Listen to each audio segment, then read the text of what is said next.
Before you move to Fort Lauderdale in 2024, make sure you watch this entire video. These are 10 things that I get asked about pretty frequently and some things that you should really think about before you decide to make that move. Let's talk about it.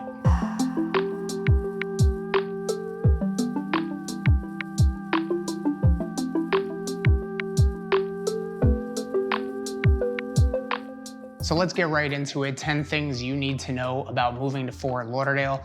And number one is that Fort Lauderdale is big. And when I say Fort Lauderdale is big, I'm not talking about just the city. I'm talking about the metro area. It's about 430 square miles of urbanized or livable area with almost 2 million people. Fort Lauderdale, the city, is just the small part. I mean, if you take a look at this map right here, you can see Fort Lauderdale outlined in red.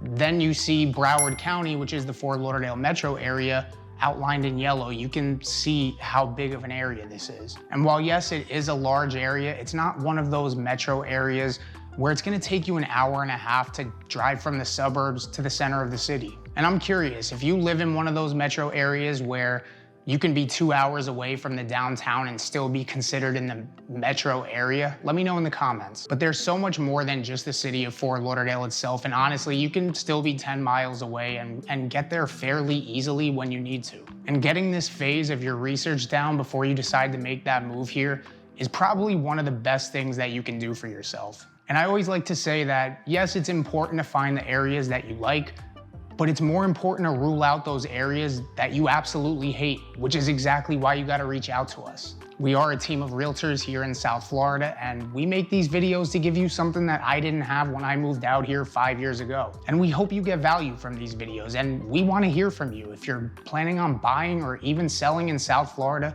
feel free to give us a call, text, or email, and we'd be happy to connect with you and see how we can best help you process your move. Okay, so the next thing that you need to know is that the further west you go, the hotter it is. And I know that sounds weird, but it's kind of true. And you can make the argument that the further east you go, and actually the farthest east that you can go, which is the beach, that it's actually hotter out there because there's absolutely no coverage from the sun, which is also true. But when you get out towards the Everglades, that humidity is something else. It's a swampy area.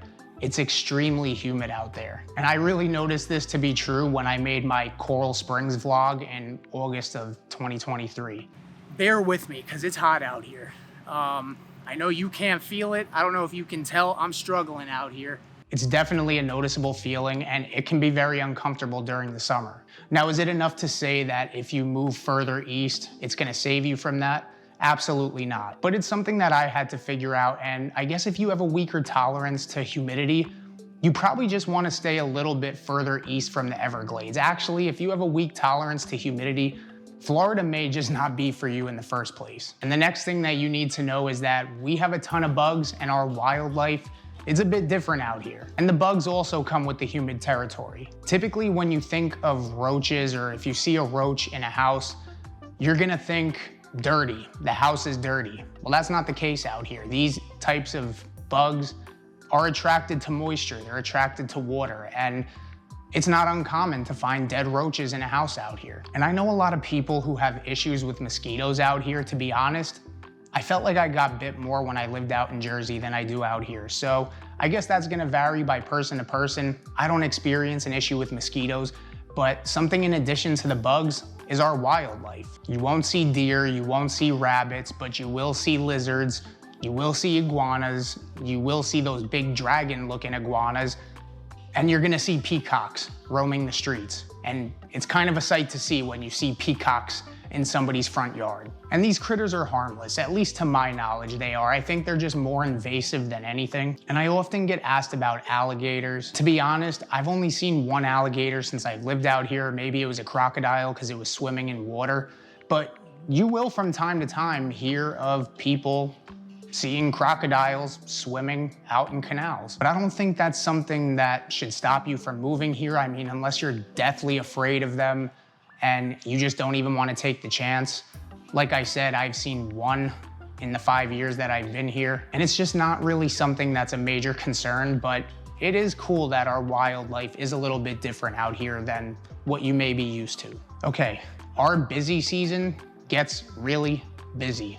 And specifically the month of March, not the most fun time living here. We're in the midst of spring break right now, and this is the time of year when the locals go into hiding and they just don't even go near the beach. And before I dog on everyone visiting here for spring break, let me just say, I get it. I was there once. I'm not mad at you. Have your fun, but most importantly, just be safe. But spring break is pure mayhem down here. It lasts the entire month of March. And it's not only noticeable at the beach, but it's noticeable with the traffic.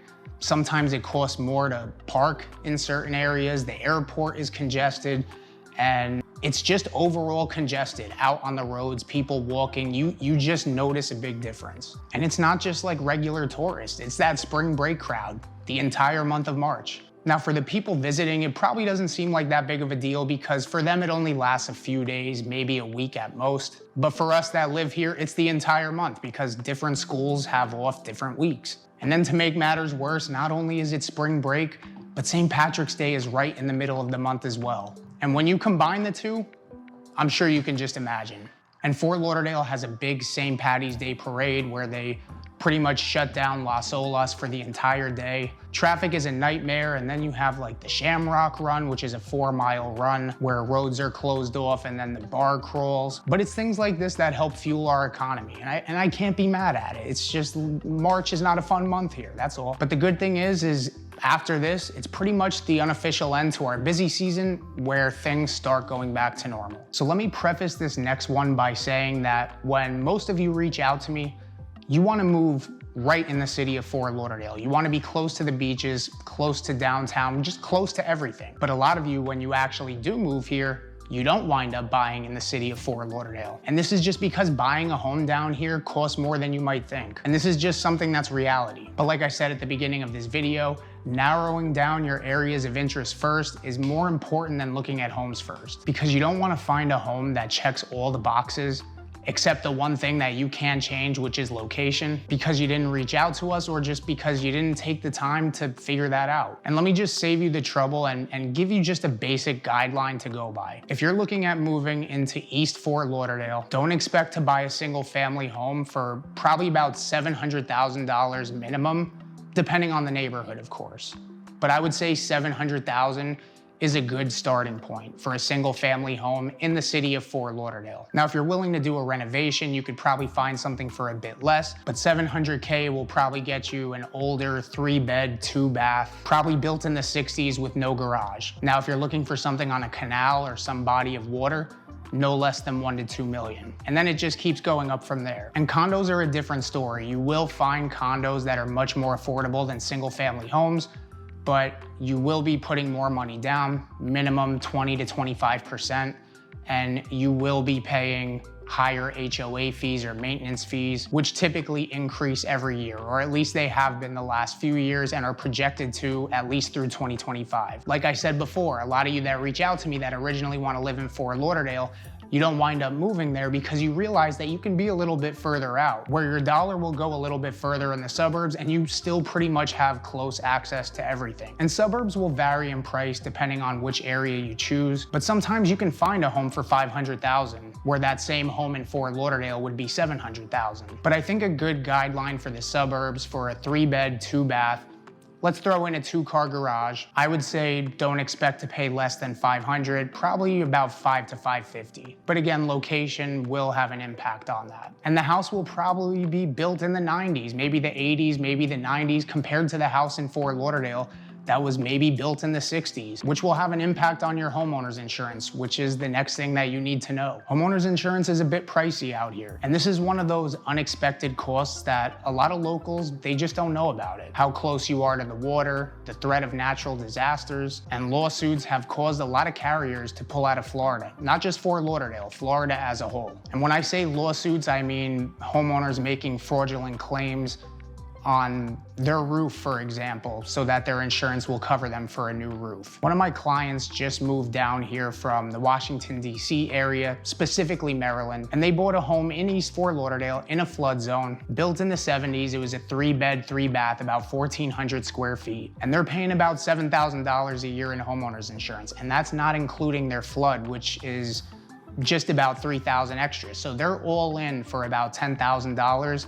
just on their homeowner's insurance. So we were able to find them a nice home for about 1/3 of what their home in Maryland cost, but their insurance doubled. And that's just something a lot of people can't wrap their heads around. But there are ways to mitigate the cost. You can buy out in the suburbs where you're farther away from the water and your chances of being in a flood zone are just less than they are of being out east. And you can also get a discount if your home has hurricane impact windows and hurricane clips on the roof, which are basically just these steel connectors that attach the roof to the wall that are able to withstand strong winds. Now, if you do buy in the suburbs in a newer home, or really anywhere for that matter in a newer home, I say the suburbs because it's a little bit more likely to find a newer home. Specifically after 2001, these hurricane clips were actually required to be installed on all roofs. And speaking of the suburbs are growing, and not growing necessarily in the sense of building these massive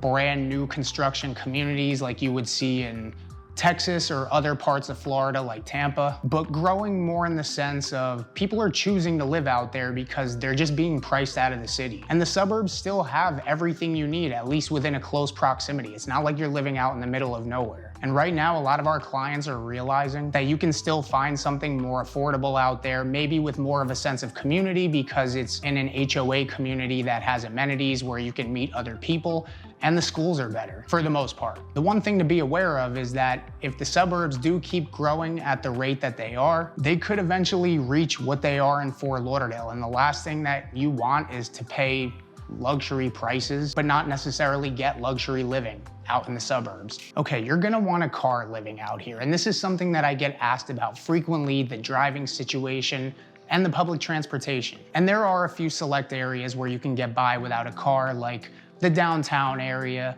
or Lauderdale by the Sea or the Galt Ocean Mile, mainly these small little areas where everything is pretty much within a square mile and it's walking distance. But for the most part, it would 100% benefit you to own a car out here. Our public transportation system is pretty good. The busing system is good within the cities. The train only runs north and south. We actually have 2 trains. So if you're commuting to West Palm Beach or to Miami, it's pretty easy. But as far as getting around the entire metro area, it could be more difficult without a car just because everything is so spread out. Even though it is a compact metro area, it's still spread out the further away you get out from the city. And it's just not that type of area. It's not New York, it's not Chicago, where you can just survive with public transportation alone. Now, people do it, people get by, but if you're asking for my opinion, it would 100% recommend you to own a car living out here, unless you want to pay for Ubers all day. Okay, you're gonna want to plan for rain every single day. It rains just about every single day, especially over the summer, but not like your typical rain like you would see in Seattle or in the Northeast where it's just like a steady rain all day, but pounding tropical storm type rain, heavy winds. But the catch is it only lasts maybe an hour, and it always seems to come right in the afternoon rush hour, like clockwork, almost every day. And something that I've learned is you just can't rely on your weather app, because I guarantee you, it'll show that it's gonna be sunny all day over the summer. It's gonna rain, I promise you. But it's a small price to pay to never have to deal with snow again. I mean, I can handle the rain. So this is probably one of my favorite things about living in South Florida, and something that you should know is that South Florida is an international market and a melting pot. Now, unless you're coming from New York City, take everything that you know, throw it out the window, and just come here with an open mind. This is really what makes South Florida so special, is the fact that you have people from all over the country and all over the world down here. You'll experience all different cultures, different types of food, art, people from all walks of life, and it's really unlike any other place that I've ever seen, except New York City. But even then, it's a little bit different than that. In fact, let me address something real quick.